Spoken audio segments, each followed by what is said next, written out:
ঢাকা ৮ আসনে আমাদেরকে চাঁদাবাজ থেকে মুক্ত করে দাও।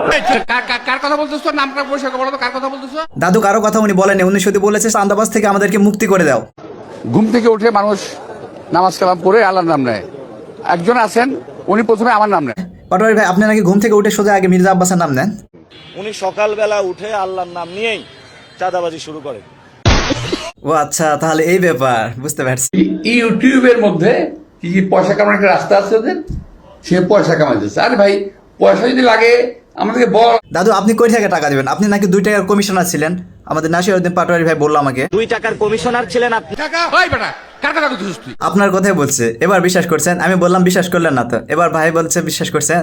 এই তুমি তো দুষ্ট আছে, মির্জা আব্বাসের নাম বলিও না, উনি রাগ করবে। ঠিক আছে ভাই, উনি রাগ করতেছে, ওনার নাম আর নেব না। কিন্তু আপনি যে বললেন উনি 2 টাকা কমিশনার ছিল বা উনি চাঁদাবাজ করে, উনি সন্ত্রাস এরকম, তো ওনার প্রাইভেসি নিয়ে আপনি ইউটিউবে ছাড়ে পয়সা কামাচ্ছেন, তো উনি সরাসরি আপনাকে যে টাকা দিতে যাচ্ছে যে এসব ইউটিউবে না ছাড়ে আমার প্রাইভেসি নষ্ট না করে আমাকে সরাসরি বলে তো আমি টাকা দিব। কিন্তু উনি তো কোনো এমপি অনেক কোনো পদে নাই, তাহলে উনি টাকা এত কিভাবে আপনাকে দিবে বলেন?